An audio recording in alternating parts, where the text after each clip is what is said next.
मान्सूनची तारीख जाहीर झाली. राज्यात कोणत्या तारखेपासून पावसाळा सुरू होणार, हवामान विभागाने दिली तारीख पाहताच संपूर्ण महाराष्ट्रामध्ये चिंतेचं वातावरण. कारण हवामान विभागाने मान्सूनच्या संदर्भातला अंतिम अंदाज जाहीर करत असतानाच महाराष्ट्रासाठी 2 मोठे धोके सांगितलेत. पहिला धोका हा उष्णतेचा आहे. पुढील 3 दिवसांत या 20 जिल्ह्यांमध्ये उष्णता 48 अंशांच्या वरती जाणार असल्याच्या जिल्ह्यांची यादी आता समोर आलीय. आणि एका मोठ्या चक्रीवादळाचा धोका देखील समोर आलेला आहे. या चक्रीवादळाची तारीख देखील जाहीर झालेली आहे. अशा 2 तारखा सांगितल्या आहेत की त्या तारखांना महाराष्ट्रात भयानक उष्णता असणार.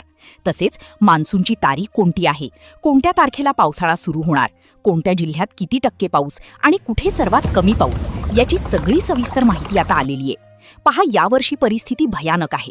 यावर्षी सुपर एल निनो सक्रिय झाल्यामुळे पावसाळ्याची तारीखही बदलली आहे. पहा, लोकांना खोटं वाटत होतं, पण जेव्हा हवामान विभागाचा प्राथमिक अंदाज समोर आला होता, ज्याच्यामध्ये जे सांगितलं होतं ते ऐकूनच लोकांना धक्का बसला होता. कारण की त्याच्यात सांगितलं होतं की दुष्काळ सदृश परिस्थिती निर्माण होण्याच्या बातम्या त्यावेळेस व्हायरल झाल्या होत्या.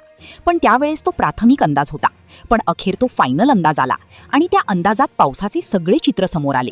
आता पाऊस तर एका विचित्र तारखेला येतोच आहे, पण सगळ्यात मोठा धोका जो आहे तो सध्या सुरू असणाऱ्या भयानक उष्णतेचा असून ती उष्णतेची तीव्रता आता दुपटीने वाढण्याचा धोका देण्यात आलाय. आणि यासोबत मान्सूनच्या तारखेबरोबरच चक्रीवादळाची तारीख देखील आता जाहीर झालेली आहे. संपूर्ण महाराष्ट्राला 2 धोक्याचे इशारे देण्यात आले. त्यासोबत एक तारीखही जाहीर करण्यात आलेली आहे. मग आजच्या व्हिडिओमधून आपण पाहणार आहोत की मान्सूनची खरी तारीख काय आहे, कोणत्या तारखेला पाऊस हा सुरू होणार आहे, कोणत्या जिल्ह्यामध्ये काय काय तारखा समोर आलेल्या आहेत, याचीच माहिती आपण पुढील 20 सेकंदात घेतोच आहे. पण त्याचबरोबर सध्याचा जो धोका आहे तो धोका आहे हीट वेव्ह किंवा उष्णतेचा. तर त्या उष्णतेचा जो धोका आहे तो कोणत्या 20 जिल्ह्यांमध्ये बसणार आहे, काय उष्णतेच्या तारखा आहेत, काय काळजी घ्यायला सांगितली आहे ते पाहणार आहोत. आणि तिसरा महत्त्वाचा मुद्दा आपण पाहणार आहोत की चक्रीवादळाची तारीख काय. लक्षात घ्या, जेव्हा सुपर एल निनो येतो तेव्हा इतके भयानक चक्रीवादळ येते की अक्षरशः संपूर्ण देशामध्ये हाहाकार उडतो. तुम्हाला खोटं वाटेल, 15 ते 20 वर्षांपूर्वी असाच सुपर एल निनो सक्रिय होता आणि तेव्हा याच एका चक्रीवादळाने संपूर्ण महाराष्ट्रामध्ये प्रचंड नुकसान केलं होतं. त्यामुळे चक्रीवादळाची तारीख देखील आपण व्हिडिओमध्ये सांगणार आहोत. तर त्यामुळेच आपण आता वेळ न वाया घालवता सुरुवात करूया. सगळ्यात आधी आपण पाहतोय की हीट वेव्ह, जी उष्णतेची लाट आहे, ती लाट अशा पद्धतीने आहे. त्यानंतर त्या लाटेमुळे साधारणपणे कोणत्या जिल्ह्यांना धोका आहे, कोणत्या 2 तारखा सांगितल्या आहेत ज्या तारखांना सावध राहायचं आहे. त्यानंतर दुसरा मुद्दा मान्सूनच्या तारखेचा आणि तिसरा मुद्दा चक्रीवादळाचा. हवामान विभागाची एक बैठक झाली आणि त्या बैठकीतून मान्सूनची तारीख जाहीर झाली. पावसाळा कधी सुरू होणार हे सांगण्यात आलं. पण त्याचबरोबर महाराष्ट्रामधील 2 मोठ्या संकटांची सूचना देखील देण्यात आली. कारण की आता चक्रीवादळ जवळ येतंय आणि त्याआधी येतोय उष्णतेचा तो गोळा. पहिला इशारा आपण पाहतोय तो म्हणजे उष्णतेचा. होय, सध्याची उष्णता, उकाडा जो तुम्हाला जाणवतोय तो उकाडा दुपटीने वाढणार आहे. कारण की भारतावर सध्या हीट डोम तयार झालाय. म्हणजे जेव्हा एखाद्या विशिष्ट भागावर उच्च दाबाचे क्षेत्र तयार होतं आणि ती गरम हवा कोंडली जाते तेव्हा त्याला हीट डोम म्हटलं जातं. हीट डोम म्हणजे एका दृष्टीने गरम हवा एका ठिकाणी जमा होणं असं म्हणतात. आणि ज्यामुळे उष्णता इतकी वाढते की कमी होण्याचं नाव घेत नाही. काल परवा उष्माघाताने अनेक ठिकाणी दुर्दैवी घटना घडल्याची उदाहरणे तुम्ही पाहिली असतील. पण आता विशेषतः उत्तर महाराष्ट्र आणि विदर्भासाठी हा अतिशय गंभीर इशारा आहे. विदर्भातील अकोला, अमरावती यांसारख्या जिल्ह्यांमध्ये तर तापमानाचा पारा 45 अंशांच्या पुढे जाण्याची शक्यता आहे. हवामान खात्याने सर्वसामान्यांसाठी 5 महत्त्वाच्या सूचना दिल्या आहेत. कारण ही उष्णतेची लाट केवळ उन्हाळा नाही तर आरोग्यासाठी मोठा धोका आहे. आता ही उष्णतेची लाट नेमकं कधीपर्यंत राहणार, त्याच्या तारखा काय आहेत आणि कोणत्या 2 तारखांना उष्णतेची लाट सर्वाधिक असणार आहे, ती तारीख आता हवामान विभागाने बैठकीमध्ये जाहीर करून टाकली आहे. पण आता सगळ्यात महत्त्वाचा मुद्दा आहे की ती चक्रीवादळाची तारीख काय आणि मान्सून नेमकं कधी धडकणार, मान्सूनची काय बातमी आलेली आहे. हा मुद्दा आपण अगदी डिटेलमध्ये समजून घेऊया.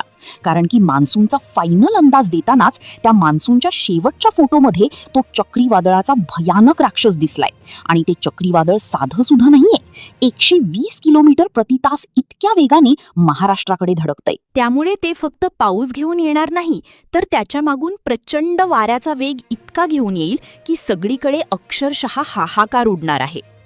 मग सध्या उष्णतेची जी लाट सुरू आहे तर ती लाट कधीपर्यंत राहणार आणि कोणत्या 2 तारखेला हा जो हीट डोम आहे तर हा सगळ्यात जास्त दणका देणार याची तारीख आपण आधी पाहतोय. आता चक्रीवादळाची तारीख जाणून घेण्याआधी सगळ्यात आधी मान्सूनच्या बाबतीतली माहिती हवामान विभागाने सांगितली, ती म्हणजे मान्सूनचा काय अंदाज आला. एक मॉडेल आहे ज्याला एक्सटेंडेड रेंज मॉडेल म्हणतात. तर त्या मॉडेलमध्ये सांगण्यात आलंय की मान्सूनची तारीख कशी असणार, कधी मान्सून सुरू होणार, कधी संपणार, कधी पावसाळा कोणत्या जिल्ह्यात कसा होणार याचा अंदाज आपण आधी जाणून घेऊया आणि त्यानंतर त्या भयानक चक्रीवादळाची तारीख जाणून घेऊया आणि हीट डोम कधी जास्तीत जास्त ॲक्टिव्ह राहणार याची तारीख. यावर्षीच्या मान्सूनबाबत अत्यंत महत्त्वाची माहिती समोर आली असून यंदा पाऊस वेळेआधीच दाखल होण्याचे संकेत मिळत आहेत. हवामान विभागाच्या सुधारित अंदाजानुसार मे महिन्याच्या सुरुवातीपासूनच अरबी समुद्र आणि बंगालच्या उपसागरात पोषक हालचाली सुरू होतील, ज्यामुळे मे महिन्याच्या दुसऱ्या आठवड्यातच तळ कोकणात मान्सूनची चाहूल लागू शकते. जूनमध्ये कोकण आणि पश्चिम महाराष्ट्रात सरासरीपेक्षा जास्त पाऊस पडण्याची शक्यता असली तरी मे महिन्यात राज्यावर एका मोठ्या चक्रीवादळाचे संकट घोंगावत आहे. साधारणपणे 14 ते 21 मे या दरम्यान अरबी समुद्रात एक शक्तिशाली सिस्टीम तयार होत असून 20 आणि 21 मे या 2 तारखा महाराष्ट्रासाठी अत्यंत संवेदनशील राहतील. या काळात किनारपट्टीवर वाऱ्याचा वेग ताशी 120 किलोमीटरपर्यंत जाऊ शकतो, ज्याचा थेट परिणाम मुंबई आणि कोकणच्या जिल्ह्यांवर होण्याची भीती आहे. विभागीय पातळीवर विचार केला तर कोकणात प्रचंड उकाडा आणि चक्रीवादळाचा धोका जास्त आहे, तर पश्चिम महाराष्ट्र आणि मराठवाड्यात ट्रफ लाईनमुळे विजांच्या कडकडाटासह अवकाळी पावसाचा जोर कायम राहील. दुसरीकडे विदर्भात मात्र पावसाएवी सूर्याच्या प्रखर किरणांमुळे उष्णतेची लाट येण्याची शक्यता असून तिथे जनजीवन विस्कळीत होऊ शकते. यंदाचा मान्सून लवकर येणार असला तरी हे संभाव्य चक्रीवादळ मान्सूनच्या प्रवासाला वेग देणार की त्यात अडथळा निर्माण करणार याकडे सर्वांचे लक्ष लागले आहे.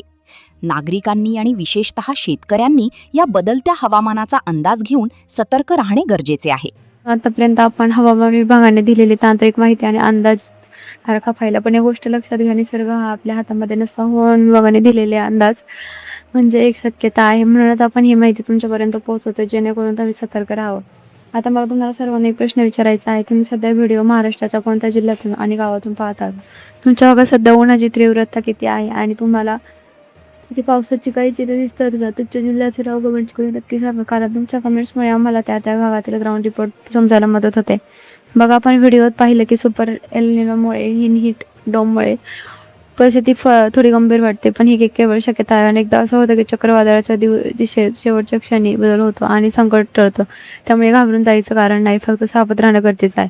शेतकरी मित्रांनो, विशेषतः तुम्ही पेरणीची घाई करू नका. मान्सूनची जी तारीख आपण सांगितली ती तारीख ओलांडल्यानंतर आम्ही जमिनीत पुरेसा ओलावा निर्माण झाल्यानंतरच पुढचा निर्णय घ्या. तुमच्या भागात गेल्या काही वर्ष पाऊस होता का आणि यावर्षी तुम्हाला काय वाटतं, पाऊस लवकर येईल की उशिरा? तुमच्या मनातील शंका आणि तुमचे अंदाज कमेंट्समध्ये नक्की लिहा.